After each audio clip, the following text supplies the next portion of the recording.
Hello friends and welcome back to my channel. Cholesterol हमारी body में new cells को बनाने, इसके अलावा नर्व्स को इंसुलेट करने और हार्मोन्स की प्रोडक्शन में काफ़ी इंपॉर्टेंट रोल अदा करता है।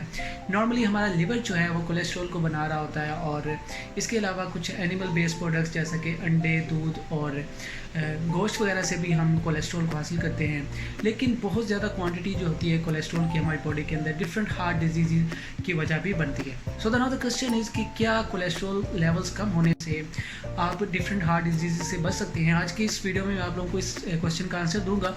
So make sure you watch this video till and ताकि आप लोगों को कंप्लीट इन्फॉर्मेशन मिल सके। तो नाउ द क्वेश्चन इज़ कि कोलेस्ट्रॉल किस तरह से हमें दिल की बीमारियां काज करता है। बेसिकली कोलेस्ट्रॉल जो है हमारी बॉडी के अंदर डिफरेंट लिपोप्रोटीन्स जिनको LDL या लो डेंसिटी लिपोप्रोटीन्स और HDL या हाई डेंसिटी लिपोप्रोटीन्स भी बोला जाता है की फॉर्म में मूव कर रहा होता है। लेकिन जब हमारी बॉडी के अंदर LDL या लो डेंसिटी लिपोप्रोटीन या जिसको बैड कोलेस्ट्रॉल भी बोला जाता है उसकी क्वांटिटी ज़्यादा हो जाती है, तो उसकी वजह से क्योंकि जब ये जो ज़्यादा क्वांटिटी है ये हमारी जो खून की नालियाँ होती हैं वहाँ पे जमना स्टार्ट हो जाती है, जिसकी वजह से खून की नालियाँ तंग हो जाती हैं और हमारे दिल के पट्टों को सही तरह से खून नहीं पहुँच पाता। जब खून नहीं पहुँचेगा तो ऑब्वियसली ऑक्सीजन और जो दूसरे एसेंशियल न्यूट्रिएंट्स होते हैं वो भी नहीं पहुँच पाते। तो इस तरह से ये जो ब्लड सप्लाई है उसको ये मुतासिर करता है कोलेस्ट्रॉल। और जब ये ब्लड सप्लाई जो है वो उसकी क्वांटिटी जितनी रिक्वायर होती है उससे कम पहुंचती है, तो ऐसी सूरत में जो है हमारे चेस्ट पेन स्टार्ट हो जाती है जिसको एंजाइना भी बोला जाता है। और जब ये क्वांटिटी या आप ये कह सकते हैं कि ये जो सप्लाई है ब्लड की हमारे दिल की तरफ या दिल के पट्टों की तरफ ये बिल्कुल कट डाउन हो जाती है, तो ऐसी सूरत को जो है वो हार्ट अटैक बोला जाता है। तो इस तरह से ये जो कोलेस्ट्रॉल है ये हमारी दिल की बीमारियों की वजह बन रहा होता है।